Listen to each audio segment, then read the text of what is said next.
पंचमहाभूते मामांच्या आज्ञेत. शास्त्राने पृथ्वी, पाणी, अग्नी, वायू व आकाश या 5 मूळ पदार्थांना पंचमहाभूते असे नाव दिले आहे. ब्रह्मापासून प्रथम निर्माण झालेले असा साधारणपणे अर्थ भूत या शब्दाचा आहे. आकाश अत्यंत सूक्ष्म पदार्थ मानला जातो. त्यापेक्षा वायू स्थूल म्हणजे जाणता येण्यासारखा पदार्थ आहे. वायूपेक्षा अग्नी स्पष्ट जाणवणारा पदार्थ आहे. अग्नीपेक्षा जल म्हणजे पाणी स्पष्ट दिसणारे आहे. पृथ्वी तत्व तर घनवस्तूच असते. सारांश. आपल्या आत्मग्रंथात ही पंचमहाभूते सांगितलेली आढळतात. या 5ही महाभूतांवर मामांची कशी हुकूमत चालत होती ते खालील विविध प्रसंगातून वाचकांना समजेल. बेळगावकडील एक घटना. एक श्रीमंत शेतकरी होता. त्याच्या शेतात मामांनी आपली व सहकाऱ्यांची बकरी बसविली होती. शेतात रात्रभर बकरी थांबल्यावर त्यांच्या मलमूत्राचे जे खत जमिनीला मिळत असते त्याचा मोबदला म्हणून जमीन मालकाकडून रोख रक्कम व ठराविक धान्य घेण्याची पद्धत आहे. त्या रात्रीसाठी चहा, पाणी आणि भोजन व्यवस्था जमीन मालकाने करावयाची असते. हा श्रीमंत शेतकरी भारी कंजूस होता. त्याने चहाचे साहित्य फार थोडे पाठविले. जेवणाची व्यवस्था त्याने नाकारली. एवढेच नव्हे तर केवळ सुमारे 10 किलो मका धान्य म्हणून मामांना देऊ लागला. त्याचे हे अत्यंत स्वार्थीपणाचे वागणे बघून मामा संतप्त झाले. मामाने आपल्या पायातील एक चप्पल काढून हातात घेतले.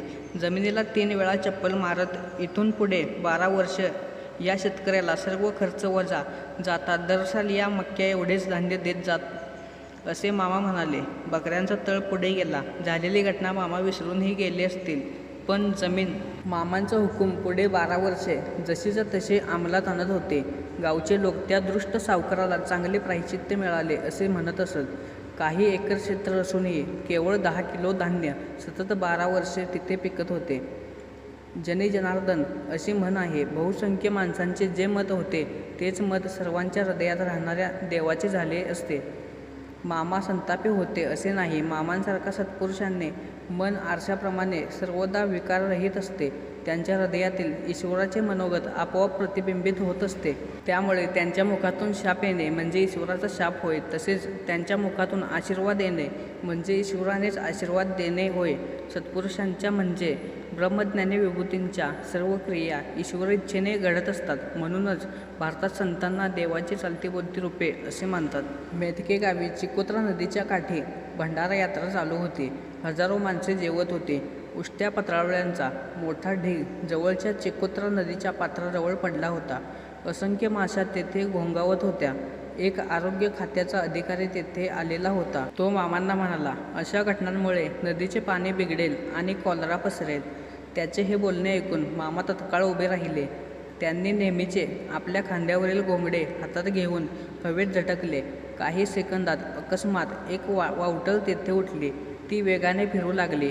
तिने उष्ट्यापत्रावळ्यांचा ढीग सहज लिलया उचलला व 1-2 किलोमीटर दूर असणाऱ्या हमीदवाड्याच्या चक्रूबाईच्या डोंगरावर नेऊन सोडला. ही घटना पाहून त्या अधिकाऱ्याने मामांच्या पायावर नम्रपणे मस्तक ठेवले. त्याला मामा म्हणाले, आम्ही अन्नदान करावे म्हणतो, लोकांना प्रसाद द्यावा म्हणतो आणि लोकांचे कल्याण करावे म्हणतो. अशा ठिकाणी मरगाई येते होय. या संदर्भात आणखीन एक प्रसंग. सुरूपली गावी बकऱ्यांची लोकर कातरण्याचा कार्यक्रम चालला होता. डॉक्टर करड यांना मामा म्हणाले, मुरगुडला जाऊन जरुरी तो किराणा माल घेऊन ये. सायकल घेऊन जा. डॉक्टर करड म्हणाले, सायकलीने जातो, पण वारा उलट्या दिशेने चालला आहे. मामा म्हणाले, जा, मी वाऱ्याला सांगतो, दमवू नकोस म्हणून. सुरूपलीच्या पश्चिमेला मुरगुड आहे. त्यावेळी वारा पश्चिमेकडून होता. डॉक्टर करड सायकलने निघाले. काही क्षणात वाऱ्याची दिशा बदलली. तो पूर्वेकडून पश्चिमेकडे वाहू लागला. डॉक्टर करड अनुकूल वाऱ्यामुळे आरामात मुरगुडला गेले. ते परत निघेपर्यंत वारा पुन्हा पश्चिमेकडून पूर्वेच्या दिशेने सुरू झाला. सायकल मारण्याचा काही एक त्रास न होता डॉक्टर करड सुरूपलीला परतले. बेळगाव जिल्ह्यात रामदुर्ग तालुक्यात असणारे एक खेडेगाव. त्या भागात दुष्काळ होता. सलगपणे 2-3 वर्षे अवर्षण झाले होते. मोठी बिकट परिस्थिती होती. मामा बकरी घेऊन त्या भागात गेले होते. चारा पाण्याच्या अभावामुळे परतण्याच्या विचारात मामा होते. तेथील लोकांना मामा हे असामान्य सत्पुरुष आहेत याची जाणीव होती. त्यांना पाहून पुष्कळ लोकांनी गर्दी केली. ते मामांना म्हणाले, तू परमेश्वर आहेस, चारा पाणी नाही म्हणून परत जातोस हे तुला बरं दिसतं का? आम्ही आता काय करावं? आमची वाट कोणती ते सांग, आम्ही आता कसं जगावं. मामा काही बोलले नाहीत. लोकांनी पाऊस पाडल्याशिवाय मामांना सोडावायचे नाही असे ठरविले. बळजबरीने एका खोलीत 3 दिवस कोंडून ठेवले. अखेर 4थ्या दिवशी मामांनी आपल्याला घरच्या धाब्यावरती जावयाचे आहे, आपण पाऊस पाडणार आहोत असे म्हटल्यावर लोकांनी मामांना मोकळे केले. घरावर उभे राहून आकाशाकडे हात करून मामा काहीतरी पुटपुटले. काही मिनिटांनंतर एक लहानसा ढग क्षितिजावर दिसू लागला. तो वाढू लागला, डोक्यावर आला, काळसर दिसू लागला, वाढू लागला. पावसाचे थेंब पडू लागले, पाऊस वाढू लागला. लगेच मुसळधार पाऊस सुरू झाला. सर्वत्र आनंद झाला. मामा तेथून चटकन दूर गेले. त्यानंतर आपल्या हयातीत म्हणजेच मामा जोपर्यंत समाधी घेत नाहीत तोपर्यंत त्या गावी कधीही गेले नाही. आकाशावर मामांची सत्ता. मेटके गावी वार्षिक भंडारा यात्रा होती. अफाट गर्दी होत चालली होती. 21 काहिलीत खीर शिजत होती. मोठा वाढता समुदाय पाहून एका लोभी शेटजीला पैसा कमवण्याची इच्छा झाली. यात्रेकरूंवर कर लादून रक्कम गोळा करण्याची. मामांना किती रक्कम द्यावी हे त्याने विचारले. त्याला यात्रेचा मक्ता हवा होता. पैसा मिळवण्याचा हा प्रकार मामांना आवडला नाही. माणसाला संकट येण्यापूर्वी विपरीत बुद्धी होते अशी म्हण आहे.